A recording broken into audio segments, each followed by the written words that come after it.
నమస్తే అండి. పవన్ కళ్యాణ్ కోడి చెరువు కబ్జా చేశాడు అని చాలామంది మాట్లాడారు కదా. హైడ్రా కమిషనర్ రంగనాథ్ గారు సుమన్ టీవీకి ఇంటర్వ్యూ ఇవ్వడం అయితే జరిగింది. ఆమె పేరు జర్నలిస్టు స్వప్న, యాంకర్ స్వప్న. ఇంతకుముందు వేరే ఐ డ్రీమ్, సాక్షి, సో ఈ ఛానల్లో పనిచేసినటువంటి ఆమె అనమాట. అయితే ఏంటంటే సుమన్ టీవీలో ఆమె రంగనాథ్ గారిని ఇంటర్వ్యూ చేయడం అయితే జరిగింది.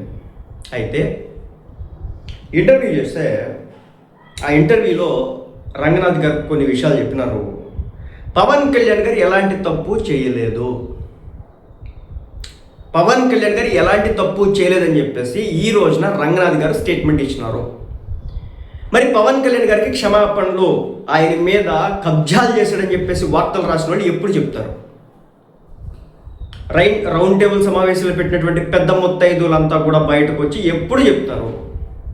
నెంబర్ 1. నెంబర్ 2, కొంతమంది జర్నలిస్టులు పని కట్టుకొని మైకులు తీసుకెళ్ళి పవన్ కళ్యాణ్ కబ్జా చేసేసాడు, ఫెన్సింగ్ వేసేసాడు, పూర్తి చేశాడు,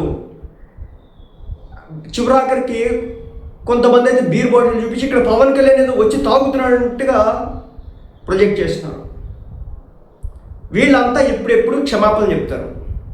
ఈరోజు రంగనాథ్ గారు చెప్తా ఉన్నారు సుమన్ టీవీలో అఫీషియల్ అకౌంట్లో పడింది, బట్ నేను ఇక్కడ వీడియో వేయడానికి లేదు, ఎందుకంటే అది వాళ్ళ అఫీషియల్ ఛానల్ నుంచి పడింది కాబట్టి మనకు పర్మిషన్స్ ఉండవు కాబట్టి వేయట్లేదు. నేను ఏం రాశారు? పవన్ కళ్యాణ్ గారు ఎలాంటి తప్పు చేయలేదు, డిప్యూటీ సీఎం పవన్ కళ్యాణ్ గారిపై వస్తున్నటువంటి ఆరోపణలపై హైడ్రా కమిషన్ ఏవి రంగనాథ్ కీలక వ్యాఖ్యలు చేశారు.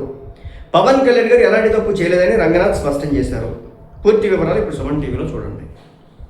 ఇది పవన్ కళ్యాణ్ గారు ఎలాంటి తప్పు చేయలేదని రంగనాథ్ గారు చెప్పినారు కాబట్టి ఆయన మీద అడ్డగోలు వీడియోలు చేసినా, అడ్డగోలు మాటలు మాట్లాడినా, నోటుకు వచ్చినట్టు దుర్భాషలాడినా, కోడి చెరువు కబ్జాని ఇష్టం వచ్చినట్టు ఏ రకరకాల డాక్యుమెంట్లు తీసుకొచ్చి ప్రజెంట్ చేసినటువంటి వాళ్ళంతా కూడా ఏం చెప్తారు?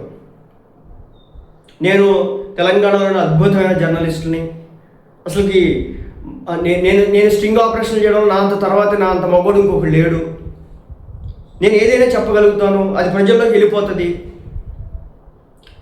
ఎక్కడైనా ల్యాండ్ కనిపిస్తే అక్కడికి వెళ్ళిపోయి ఇది అని చెప్పేసి మాట్లాడేటువంటి ఒక పెద్ద ముత్తైదు ఆ జర్నలిస్టు ఎందుకు నోరెత్తట్లేదు? ఈ అంశంలో పెద్ద బోర్డు పెట్టుకొని పైపెచ్చు కొంతమందిని తీసుకొచ్చి పైపెచ్చు వాళ్ళంతా ఉద్యమకారులు ఒక రకమైనటువంటి ప్రొజెక్షన్ ఇచ్చి వాళ్ళందరి చేత మాట్లాడించినటువంటి ఆ జర్నలిస్ట్ ఎందుకు నోరెత్తట్లేదు?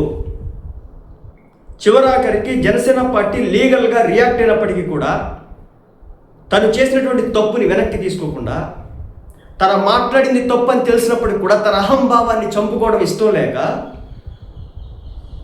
వీడియోలు చేసినాడు. ఈ లింకులు రిమూవ్ చేయాలి, వీడియోలు డిలీట్ చేయాలని చెప్పేసి కోర్టు నుంచి ఆర్డర్ తెచ్చుకున్న తర్వాత కూడా కబ్జాకోరు పవన్ కళ్యాణ్, కోడి చెరువు కబ్జా పవన్ కళ్యాణ్ అని చెప్పేసి థంబ్నెయిల్స్ వేసి వీడియోలు చేసినటువంటి ఆ జర్నలిస్టు క్షమాపణ ఇప్పుడు చెప్తాడు. పైగా ఈ కోడి చెరువు కబ్జా విషయాన్ని ఆంధ్ర రాజకీయాన్ని కూడా తెరపై తీసుకొచ్చేసాడు. అదేమంటే మీ అయ్యా జాగిరా అని చెప్పేసి ఆలేల చేత మాట్లాడించినాడు. ఆ జర్నలిస్ట్ ఎప్పుడు క్షమాపణ చెప్తాడు? అలాగే యూట్యూబర్లు ఎవరైతే ఉన్నారో పవన్ కళ్యాణ్ గారి మీద ఈ కబ్జాంశం అనే దాని మీద ఇష్టం వచ్చినట్టుగా వీడియోలు ప్రజెంట్ చేసిన వాళ్ళంతా ఎప్పుడు క్షమాపణ చెప్పబోతా ఉన్నారు? బహిరంగ క్షమాపణ చెప్పాల్సిందే మీరంతా కూడా. నోటికి వచ్చినట్టు మా దగ్గర మైకులు ఉన్నాయి, మా దగ్గర కెమెరాలు ఉన్నాయి, మేము ఏదే వాగిన చెల్లుబాటు అయింది అనేటటువంటి వ్యక్తులకి సమాధానం చెప్పాలి ఇప్పుడు జనసేన పార్టీ. ఇలాంటి చిల్లర వీడియోలు చేస్తే అట్లాగే ఉంటుంది అనేది మీరు పంపించాలి వాళ్ళకి. ఈరోజు రంగనాథ్ గారు చెప్తున్నారు కదా, హైడ్రా కమిషన్ ఒకవేళ పవన్ కళ్యాణ్ గారు తప్పు చేస్తుంటే ఈ పాటిగా చెరువు మొత్తాన్ని కూడా వాళ్ళు గవర్నమెంట్ తీసుకుపోయేది.